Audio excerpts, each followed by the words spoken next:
우리 이 밤에 함께 나눌 말씀은 야고보서 1장 1절에서 우리 4절의 말씀입니다. 야고보서 1장 1절에서 우리 4절의 말씀, 우리 신약 성경 371쪽 우리 근처에 있습니다. 야고보서 1장 1절에서 우리 4절의 말씀, 우리 4절의 말씀을 우리 한 절씩 교독하시면서 나누어 보겠습니다. 1장 1절의 말씀을 제가 먼저 읽겠습니다. 하나님과 주 예수 그리스도의 종 야고보는 흩어져 있는 12지파에게 문안하노라. 네, 형제들아, 너희가 여러 가지 시험을 만나거든 온전히 기쁘게 여기라. 이는 너희 믿음의 시련이 인내를 만들어내는 줄 너희가 알미라. 인내를 온전히 이루라. 이는 너희로 온전하고 구비하여 조금도 부족함이 없게 하려 함이라. 아멘. 할렐루야. 우리 금요 응답의 밤에 나오신 우리 성도님들을 주님 안에서 사랑하고 축복합니다. 우리 곁에 계신 분들과 우리 반갑게 인사하겠습니다. 하나님께서 지키시고 도우십니다. 하나님께서 지키시고 도우십니다. 우리 한 번 더 이렇게 고백하겠습니다. 기도로 승리합시다. 기도로 승리합시다. 모든 일에 기도와 간구로 하나님께 감사함으로 아뢰므로 모든 지각에 뛰어나신 하나님의 평강이 우리 마음과 생각을 지키심을 믿습니다. 세상 염려, 세상 걱정, 욕심 우리를 흔들지라도 이것을 우리가 주 앞에 맡기고 말씀과 기도로 나아갈 때 분명히 우리가 그 모든 어려움의 문제를 이길 뿐만 아니라 주님께서 감당할 수 있도록 지혜와 능력을 더하심을 믿습니다. 기도로 승리하는 우리 주의 성도님 되기를 간절히 축복합니다. 야고보서의 말씀으로 은혜를 나누고자 합니다. 야고보서를 기록한 사람은 누구일까요? 어려운가요? 다시 한번 물어보겠습니다. 야고보서를 기록한 사람은 누구일까요? 야고보 맞습니다. 그러면 이 야고보가 성경에 보니까 예수님의 제자들 중에 세베대의 아들 야고보, 알페오의 아들 야고보가 있죠. 근데 그러면 예수님의 제자인 야고보일까? 확인해 보니까 예수님의 제자가 아닌 예수님의 육신의 형제인 야고보입니다. 이해가 되셨죠? 예수님의 육신의 혈육인 이 야고보입니다. 그러니까 우리가 마태복음의 말씀을 보더라도 형제들이라도 예수님을 믿지 않았다라고 기록되어 있는 것을 볼 수 있습니다. 이것도 이해가 되는 것 같아요. 자신의 육신의 형이 예수 아닙니까? 자신은 예수의 동생이고 어릴 때부터 같이 자라고 나니까 구원주 메시아로 인식되지 못했을 거라고도 이해가 됩니다. 처음부터 예수님을 구원주로 고백했느냐? 그렇지 못하는 것이죠. 그런데 어떤 일이 벌어집니까? 야고보가 이렇듯 놀라운 주의 사명을 감당할 수 있게 된 것은 그의 육신의 눈꺼풀이 벗겨지는 일이 있었기 때문이죠.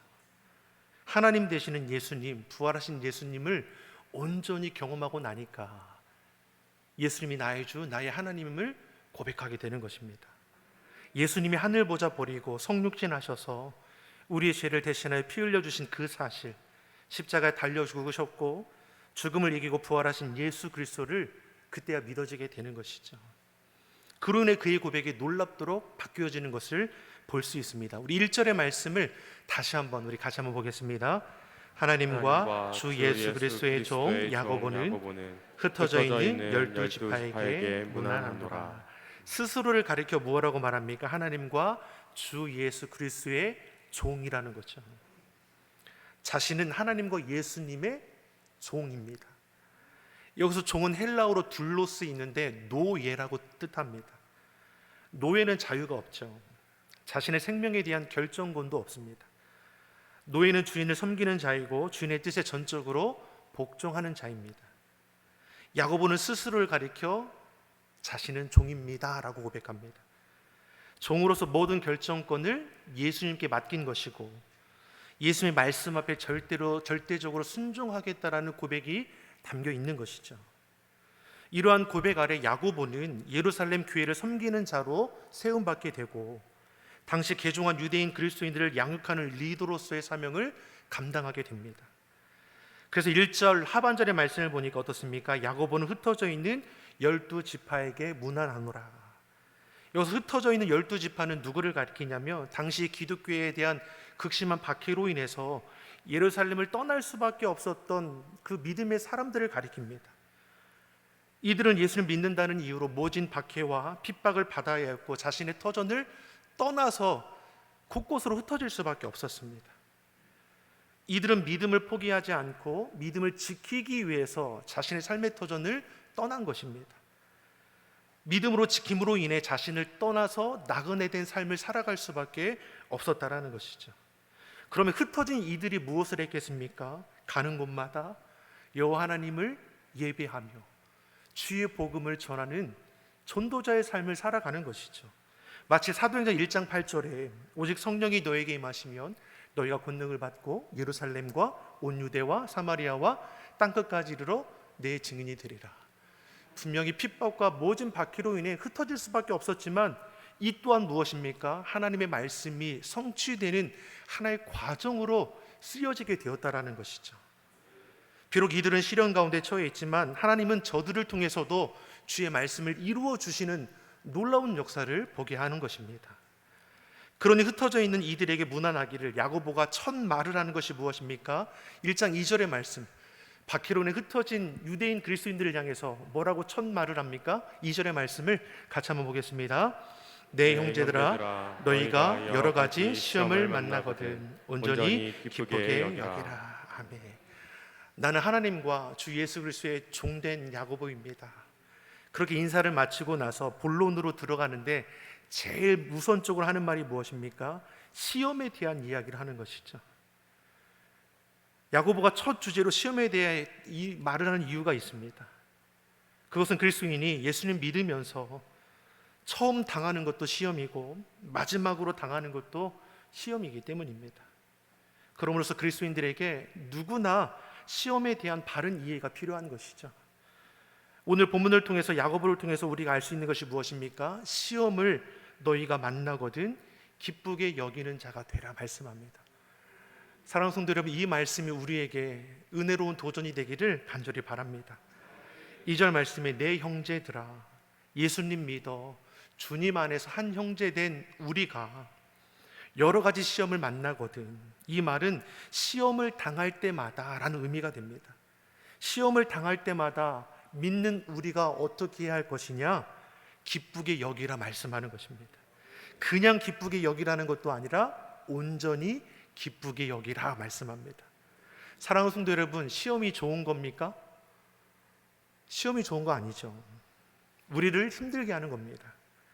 근데 야고보는 우리의 삶을 힘겹게 하는 이 시험을 기쁘게 여기는 자가 되라 말씀합니다. 누구를 향해서요? 예수님 믿는 자들, 고난과 핍박 속에서도 믿음 지키기 위해서 삶의 터전을 떠나 흩어질 수밖에 없는 나그네 된 자를 향해 너희가 받는 그 시험의 자리를 기쁘게 여기라 지금 말씀하는 것이죠. 이 시험을 원어적인 의미로 보면 한번 건드려 본다라는 뜻이 있습니다. 일종의 테스트입니다.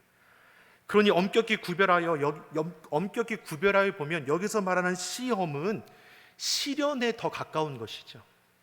시련과 시험은 분명히 다른 겁니다. 이해가 되십니까? 시험과 시련은 차이가 있는 것이죠. 시련은 주로 외적으로 오는 것입니다. 시험은 내적으로 옵니다. 시련의 목적은 선한 것입니다. 그러나 시험은 무엇입니까? 그 목적이 타락시키려는 악한 의도가 숨겨져 있습니다. 시련은 그것으로 인해 믿음을 연단케 해서 각자의 신앙을 성장하게 하는 반면에 시험은 상대를 유혹하여 넘어지게 하는 데 목적이 있습니다. 시련은 하나님이 허용하는 것입니다. 반면에 시험은 사단의 괴계입니다. 그렇기 때문에 시련 앞에 믿는 자는 어떻게 합니까? 참고 견디는 자세가 필요한 것이지만 시험 앞에서는 단호하게 물리치고 피해야 한다는 것이죠. 하나님께서 요셉의 17세의 나이에 꿈을 꾸게 하셨습니다. 하나님께서는 요셉에게 꿈꾸게 하셨는데 그 걸음이 어떠했습니까? 이집트라는 거대한 총리가 되든 놀라운 계획함을 세운 것을 우리는 알 수 있죠. 이것은 요셉만을 위한 것이 아니라 이스라엘 모든 백성을 향한 하나님의 계획하심이 시작되는 과정이죠. 요셉이 형제들로 인해서 어떻게 됩니까? 구덩이에 던져지게 되고 애굽의 노예로 팔려지게 됩니다. 그 와중에 시위대장 보디발에게 인정을 받게 되지만 누명을 쓰고 또 감옥에 갇히기도 합니다. 이것이 무엇입니까? 시련입니다. 이 시련은 장차 총리로 세움받기 위한 연단의 과정이라는 것을 우리는 창세기를 통해서 이해할 수 있습니다. 그렇기 때문에 요셉은 어떻습니까? 이러한 시련을 끝까지 참고 견디어내는 것을 볼 수 있습니다. 그러나 요셉이 보디발의 아내에게 받는 것은 무엇입니까? 시험이었습니다. 정욕이라는 이름으로 젊은 요셉을 타락시키려는 사단의 괴계가 있는 것이죠. 이는 잘 견디고 참는 것이 아니라 범죄케 하려는 그 유혹의 자리를 피하거나 도망해야 한다는 것입니다. 이로 인해 누명을 쓰게 되어 감옥에 갇히게 되더라도 그 시험의 자리를 떠나야 합니다. 이와 같이 믿는 자는 어떻습니까? 시련과 시험을 잘 분별할 수 있어야 합니다. 그래야 승리할 수 있는 것입니다. 오늘 본문의 야고보는 핍박과 박해로 인해 터전을 떠나 흩어질 수밖에 없었던 그리스도인들을 향해서 어떻게 합니까? 너희가 당하는 시련이 있지 않느냐? 이들이 시련 때문에 자신의 터전을 떠난 거 아닙니까? 그런데 그때마다 너희가 기쁘게 여길 수 있기를 바란다라고 지금 말하는 것이죠. 왜 기쁘게 여기라고 말할 수 있는 것입니까? 시련의 원인이 하나님께로부터 왔기 때문입니다. 하나님께서 너희를 연단하실 것이기 때문이라는 겁니다. 나를 죽이려는 것도 괴롭게 하기 위한 것도 아니고 나를 범죄 가운데 타락시키기 위한 것이 아니라 나를 연단하여서 요셉이 고백한 것처럼 정금같이 나오게 하기 위한 하나님의 놀라운 그 계획하심의 한 과정임을 우리로 알게 하기 위함이라는 것입니다. 하나님께서 75세 된 아브라함에게 집을 떠나 약속의 땅으로 가라고 명령하셨습니다. 이것이 아브라함을 고생시키기 위한 것입니까? 하나님께서 아브라함에게 100세에 낳은 이삭을 번제로 바치라고 했습니다. 이것이 아브라함을 괴롭게 하기 위한 것입니까? 하나님께서 무엇입니까? 시험하고자 하는 것이 아니라 그 시련을 통해서 저의 신앙의 그 모습을 보기를 원하신 것이죠. 시련을 통해서 더욱더 성장하게 나아가는 것을 바라셨더라는 것입니다. 고대 사회에서 자신이 일군 터전을 떠나서 낯선 타지로 가는 것 자체가 두려운 시련입니다. 25년 만에 하나님의 은혜로 받은 이삭을 번제로 바치라는 것은 죽기보다 괴로운 시련일 것입니다.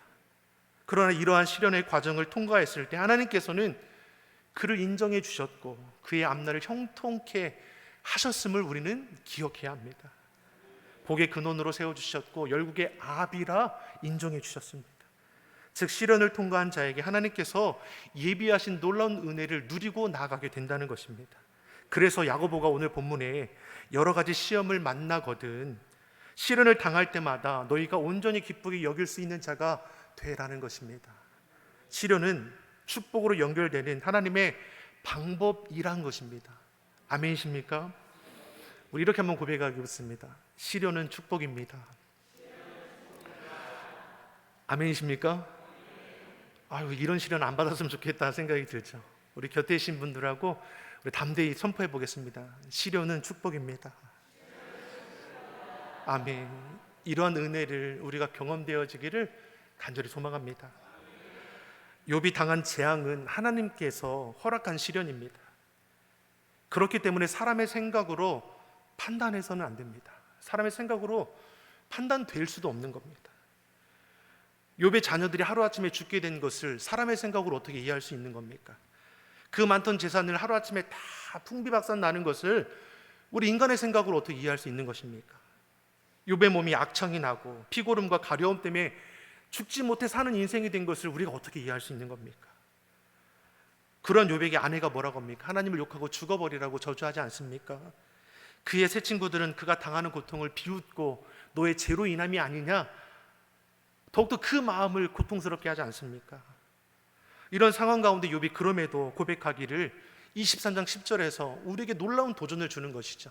같이 한번 읽어보겠습니다. 욥기 23장 10절의 말씀입니다. 나의 가는 길을 오직 그가 아시나니 그가 나를 단련하신 후에는 내가 정금같이 나오리라. 아멘. 나의 가는 길을 누가 아십니까? 오직 그가 아시나니. 여러분, 하나님만 아십니다. 우리가 앞날을 어떻게 예측할 수 있습니까? 내일 일을 우리가 알 수 있는 사람이 어디 있습니까? 한 치 앞도 모르는 인생이죠. 욥 또한 마찬가지 아닙니까? 그 고난 속에서 그가 고백하기를 나의 가는 길 오직 주님만이 아십니다. 하나님을 인정하고 하나님을 바라보는 것이죠. 어떤 속에서요? 시련과 고통 속에서. 시련과 고통 속에서 하나님을 바라봅니다. 믿음의 눈을 들어 주의 뜻을 발견하기를 간절히 원합니다. 그러니 깨닫게 하시는 것이 무엇입니까? 나를 단련하신 후에 정금같이 나오리라. 하나님께서 알게 하신 것이죠. 네가 당하는 시련이 무엇인지 하나님께서 알게 하시니까 욥이 이러한 고백을 할 수 있는 것입니다. 나를 단련하신 후에 정금같이 서게 하시는구나 라는 고백이 터지면서 그의 인생이 바뀌게 되는 것입니다. 주님이 이런 시련을 통해 저를 어떻게 만들기를 원하십니까? 시련 앞에 우리가 고백할 것이 바로 이것입니다. 이런 어려움의 문제 앞에 주님, 제가 어떻게 하길 원하십니까? 이것이 시련을 앞에서 우리가 온전히 기뻐할 수 있는 이유가 여기 있는 것이죠. 시련이 시련으로 끝나는 것이 아니라 시련을 통해서 나를 세워주실 하나님의 그 은혜를 우리가 참여해야 하는 것입니다. 사랑하는 성도 여러분, 시련 가운데 있으십니까? 그칠 줄 모르는 시련 때문에 괴롭고 고통 가운데 있으십니까? 그럴 때 이렇게 고백하시기 바랍니다. 주님, 이 시련을 통해 저를 어떻게 만들기를 원하십니까? 주여, 정금같이 나아가는 우리의 걸음이 되게 없어서 이 밤에 우리가 기도할 때 우리의 눈이 열려서 하나님의 계획하심을 발견하게 되고 그 계획함에 참여하는 놀라운 변화의 역사가 일어나기를 간절히 축원합니다. 두 번째로 오늘 본문을 통해서 우리에게 얻게 되는 교훈은 무엇입니까? 시련을 기쁘게 여기려면 알아야 한다는 것이죠. 우리 3절의 말씀을 한번 보겠습니다. 3절의 말씀 같이 읽어보겠습니다. 이는 너희 믿음의 시련이 인내를 만들어 내는 줄 너희가 알미라. 알면 기뻐할 수 있는 겁니다. 알아야 비로소 기쁨의 자리에 참여할 수 있는 것이죠. 믿는 자에게 가장 중요한 것이 무엇입니까? 살아가는데 분명히 재물도 필요합니다. 건강도 필요하고 때론 지위와 명예도 필요할 것입니다. 어떤 때는 내 기분과 내 자존심도 중요할 것입니다. 살아가면서 우리에게 중요한 요소들이 참으로 많이 있습니다. 그러나 정말 중요한 것 한 가지, 그 포기하지 못할 영적인 가치는 무엇입니까? 바로 믿음이죠. 하나님 앞에 성도가 자신 있게 내어놓을 수 있는 것은 믿음밖에 없습니다. 마지막 날에 하나님 앞에 내가 서게 됐을 때 하나님 앞에 내세울 수 있는 것은 믿음 하나입니다. 하나님께서는 이 믿음을 통해 기뻐하시고 그 은혜 가운데 우리를 이끌어 가시는 것입니다. 하나님께서 이 믿음을 귀중히 여기시기 때문에 시련 가운데서도 우리 나아갈 길을 인도하시는 것이죠. 하나님께서는 우리의 믿음을 더욱 강하고 담대한 믿음으로 단련하기 위해 때로는 시련을 통해서 재련하기도 하십니다. 시련을 통해서 다듬질해 가는 것이죠. 그래서 믿음의 시련이라 말합니다. 사랑하는 성도 여러분, 우리는 시련은 우리의 삶을 무너지게 하는 그러한 시련이 아니라 우리 삶을 온전히 세우기 위한 믿음의 시련이라는 것이죠. 분명히 다른 것일 것입니다. 시험이 든다고 하는 것은 마음의 문제일 것입니다. 우리 믿음이 흔들리는 것입니다. 신앙생활하다 보면 종종 이렇게 믿음의 성도들끼리 교제할 때 나 시험 들었어 이런 말을 들을 때 있지 않습니까? 한 번도 안 들어보셨어요? 반대로 우리 입술을 통해서 고백되어질 때 있지 않습니까? 몇 분 이렇게 고개를 끄덕여 주시면 몇 분 없는 것 같아요. 시험 들었어 라는 말을 하기도 하고 듣는 일도 있죠. 시험을 들었다는 말이 무엇입니까? 내 믿음이 흔들리고 있다는 것이죠. 믿음의 시련입니다. 여러 가지 시련을 통해 우리의 믿음이 다듬질되어 가고 있는 것이죠. 새를 망치로 두들겨 더욱 질기고 강하게 하는 것처럼, 매맞는 쇠가 질기고 강한 것처럼 믿는 자는 시험을 당하고 시련을 겪는 과정을 통해서 다듬어지게 되는 것이죠. 그를 통해서 무엇을 배우게 됩니까? 인내를 배우게 된다고 말씀합니다. 여러분, 이것을 분명히 알아야 합니다. 믿음의 시련이 인내를 만들어낸다라고 분명히 말씀하죠. 로마서 5장 3절 4절의 말씀 같이 한번 읽어보겠습니다. 다만 이뿐 아니라 우리가 환난 중에도 즐거워하나니 이는 환난은 인내를, 인내는 연단은 소망을 이루는 줄 알미로다. 아멘. 환난 중에도 즐거워할 수 있는 이유가 어디 있습니까? 알기 때문입니다. 알기 때문에 그 시련과 환난 앞에서도 즐거워할 수 있는 것이죠. 환난을 통해 인내를 통해 연단을 통해 소망을 이룬다는 것을 알기 때문입니다. 소망을 이루는 그 시작이 시련이고 믿음의 시련을 통해 소망을 이루는 인내가 만들어집니다. 아멘입니까? 인내는 우리가 닮아야 할 예수 그리스도의 성품이기도 하지 않습니까? 히브리서 12장 2절에 이렇게 우리에게 말씀해 줍니다. 같이 한번 보겠습니다. 믿음의 주여 또 온전케 하시는 이 예수를 바라보자. 저는 그 앞에 있는 즐거움을 위하여 십자가를 참으사 부끄러움을 개의치 아니하시더니 하나님 보좌 우편에 앉으셨느니라. 아멘. 예수님께서 아셨습니다. 십자가 고난의 길이 하나님의 구원을 이루는 완성하는 그 길임을 우리 주님이 아시죠. 아시니 걸어갈 수 있는 것입니다. 십자가를 참으셨습니다. 부끄러움을 개의치 않았다라고 말씀합니다. 끝까지 참고 인내하셨습니다. 그 결과 하나님의 구원을 완성하셨고 하늘 보좌 우편에 앉아 계신다 고백하는 것이죠. 이처럼 내가 당하는 시련이 무엇인지를 우리가 안다면 기뻐할 수 있는 것이고 참아낼 수 있는 것입니다. 사랑하는 성도 여러분, 우리의 믿음의 눈이 열려지길 바랍니다. 세상이 말하는 가치와 기준에 매이면 영적인 가치는 잃어버리게 될 것입니다. 하지만 영적인 가치, 믿음의 가치를 제일로 여기는 자는 우리 삶의 자리에 만나는 모든 어려움 속에서도 참된 은혜의 길을 걸어갈 수 있을 것입니다. 시련은 단순히 우리를 괴롭게 하는 것이 아니라 우리를 성장시키시고 하나님의 뜻을 이루어가는 방법인을 오늘 야고보는 우리에게 알게 하는 겁니다. 주님 안에서 인내를 온전히 이루어가기를 예수님의 이름으로 축원합니다. 하나님께서 우리를 택하여 부르셨습니다. 우리를 정금같이 쓰기 위해서 지금도 우리를 시련을 통해서 연단하고 있습니다. 그 시련의 과정을 여러분 견디어내십시오. 기쁨으로 나아가 보십시오. 그래서 우리를 통해서 하나님께서 이루고자 하는 것, 정말 주님 안에서 우리가 온전히 나타내고자 하는 것이 무엇인지 우리가 발견되게 될 줄 믿습니다. 이 밤에 우리가 기도할 때 시련의 자리를 이겨낼 뿐만 아니라 이를 통해서 우리가 정금같이 주 앞에 나아가는 복된 자리가 되게 하옵소서. 우리의 삶이 더욱더 주의 은혜로 충만해지고 하나님의 자녀답게 살아가는 귀한 성도님의 삶이 되기를 간절히 축원합니다. 기도하겠습니다. 사랑의 하나님 아버지, 악한 이 시대에도 우리를 분별할 수 있는 지혜를 더하여 주시옵소서. 시험의 자리가 있다면 피하여 도망가게 하시고 시련의 자리라고 한다면 인내함으로 견디어 넘어가게 하여 주시옵소서. 주님 안에서 날마다 성장하여 소망 중에 서게 하셔서 하나님의 약속의 복을 누리게 하여 주시옵소서. 환난을 통해 인내를 통해 연단을 통해 소망 가운데 인도하시는 하나님의 그 은혜의 자리에 참여하는 우리 모든 예배자들이 되게 하여 주옵소서. 감사드리며 예수님의 이름으로 기도드립니다. 아멘.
나머지 소식은 우리 교회 주보를 잘 확인해 주시면 되겠습니다.